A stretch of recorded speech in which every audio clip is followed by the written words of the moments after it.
Cuidado con el perro. Cuidado con el perro. Si hace frío, salí abrigado. No hables con extraños. Mira hacia los dos lados al cruzar. ¡Basta! Ahora sí vas a poder escuchar recomendaciones verdaderamente útiles. Llegan a Realidad Económica. Los tips para comprender la economía de Nicolás Litvinov.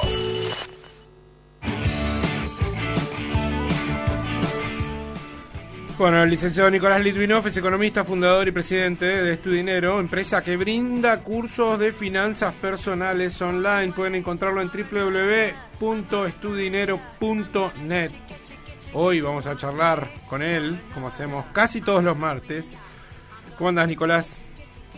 ¿Cómo estás, Luciano? ¿Todo bien? Bien, ¿y tú?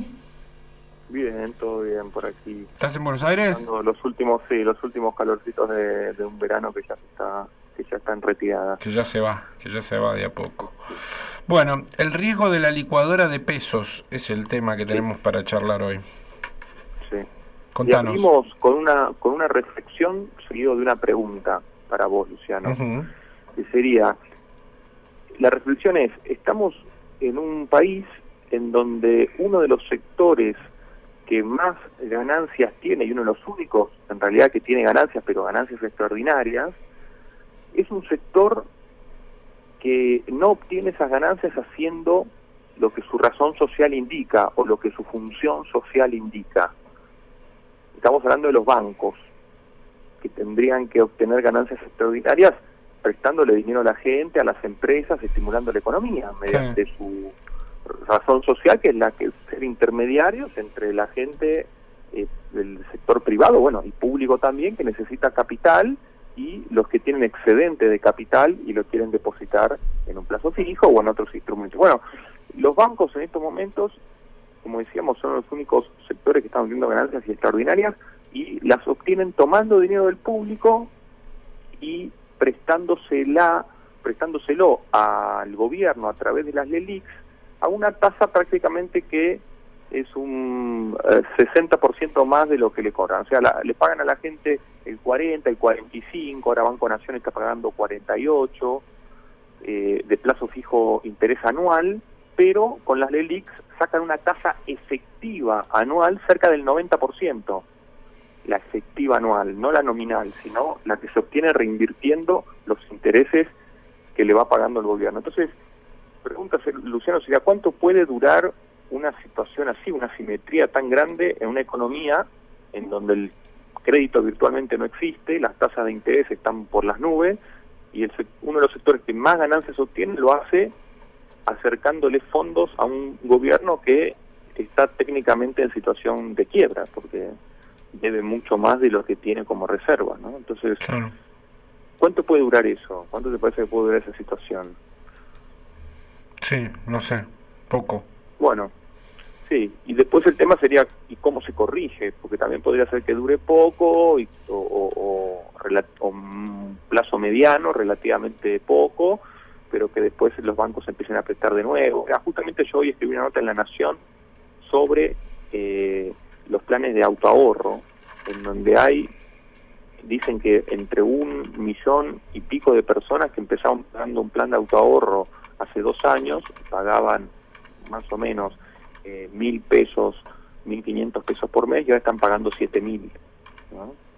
Entonces, esa gente que la cuota no tiene que ser más de un 25% de tus ingresos, ahora en algunos casos es el 40, el 50. Entonces, está muy difícil la situación para que el crédito se reactive y bueno, ahora, ¿cuál es el riesgo? Porque se habla a veces de un corralito, si podría haber un corralito. A mí me parece que, me puedo equivocar, pero me parece que técnicamente la situación no es como la del corralito del 2001, porque en ese momento no se podía, el gobierno no podía emitir pesos si no entraban dólares, y como no entraban dólares, sino que se iban dólares, encima tenía que destruir peso de la base monetaria.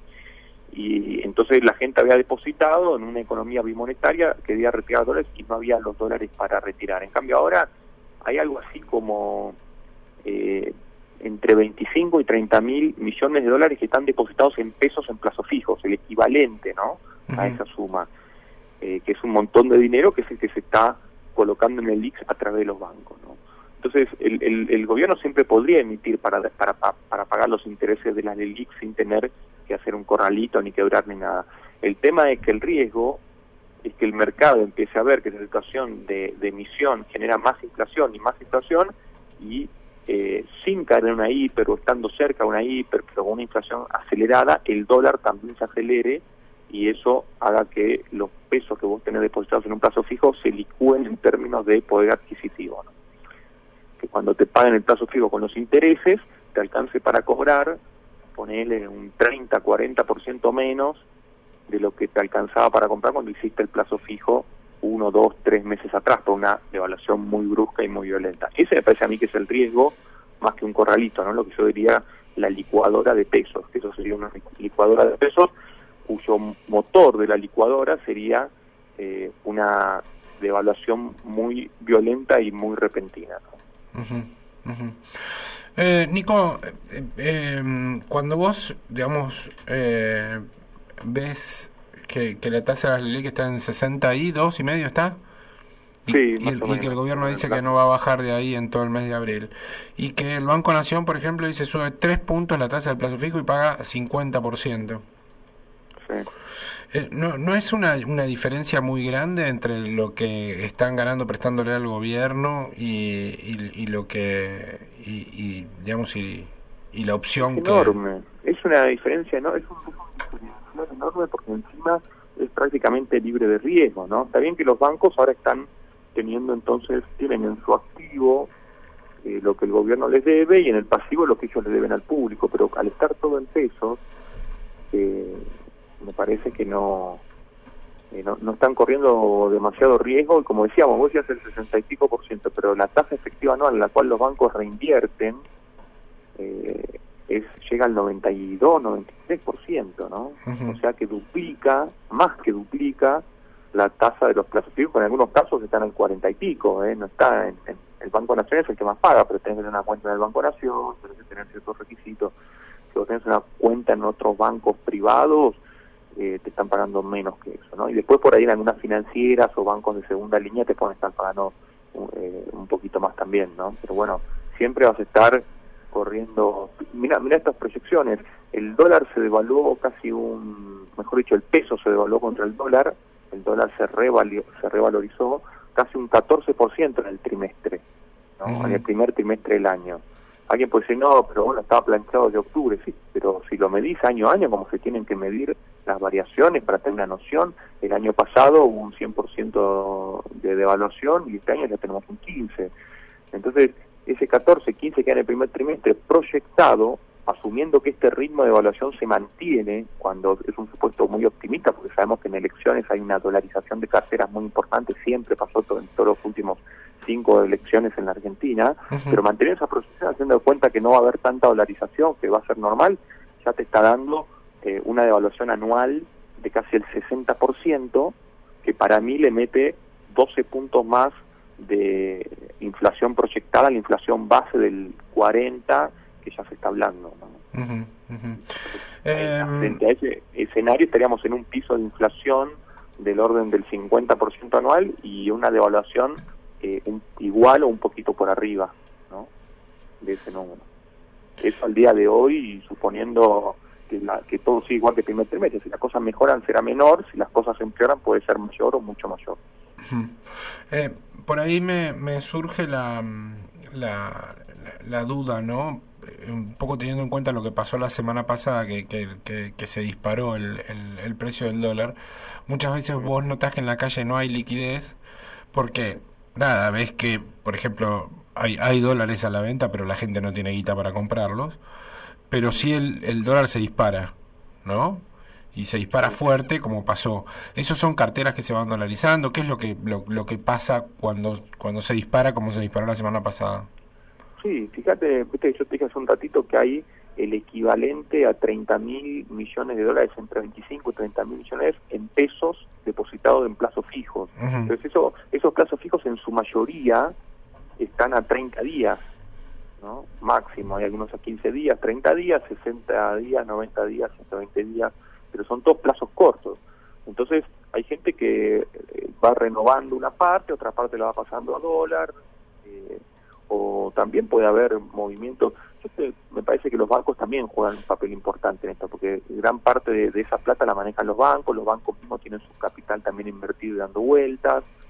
Entonces, viste que a partir de la semana pasada, el viernes de la semana pasada, el Banco Central amplió el cupo para comprarle LELIQs de los bancos. Antes era hasta el 60%, 65% de lo que una persona depositaba en plazo fijo, y lo subió al 100%.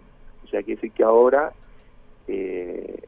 una persona que hace un plazo fijo por 50.000 pesos, el banco puede agarrar esos 50.000 pesos y íntegros pasarlos al LELIQs y ganarse el 30 y pico o hasta el 50% con tasa efectiva. Entonces, eso me parece que aumenta mucho el riesgo del sector financiero. Hoy, que fue feriado en la Argentina, en Estados Unidos las acciones del Banco Macro estuvieron cayendo casi 5%, ¿no? Entonces eso puede ser también una señal, y no se recuperan, están por arriba de los mínimos del año pasado claramente, pero les cuesta mucho recuperarse a las acciones bancarias argentinas. Yo creo que porque a pesar de esa ganancia que decíamos extraordinaria que están obteniendo, sí, están en Argentina deteriorando mucho sus balances, ¿no? Sí. Porque empiezan a tener en activos bonos de un gobierno que está, como decíamos antes, virtualmente quebrado. Bien. Bueno, Nico, ¿cómo venís con los cursos? Bien, muy bien. Ahora el lunes que viene arranca la camada de abril y estamos recibiendo inscripciones, así que me parece que es una buena oportunidad en una economía tan compleja y tan financiera como la que estamos hablando, ¿no? Bueno, hoy se disparó el Bitcoin al mayor valor en los últimos 5 meses. Dicen que apareció un comprador... De ayer y la de hoy. Sí, un comprador misterioso. Sí. 100 millones de dólares. Parece que es un rebote que tiene que ver más con un tema técnico, técnico, porque la media móvil de 200, que alguna vez hablamos en el programa, es un indicador que se usa para análisis técnico que es muy potente, está ahí en 4.700 dólares, entonces necesita tener fortaleza para romperla, y ahora está un poco por arriba, pero hay que ver. Yo creo que va a ser clave estos próximos días para el Bitcoin. Si se logra sostener por arriba de 4.800, 4.900, podemos llegar a tener una suba importante, y si no, bueno, habrá que seguir esperando en algún momento, pero está teniendo un muy buen año también el Bitcoin, y eso, como veníamos un año muy negativo en 2018, me parece que es positivo, ¿no? Bien, te mando un abrazo grande. Un abrazo para todos, que sigan bien. Chao, Luciano. El licenciado Nicolás Litvinov charlaba con nosotros, economista, fundador y presidente de Studinero, empresa que brinda cursos de finanzas personales online.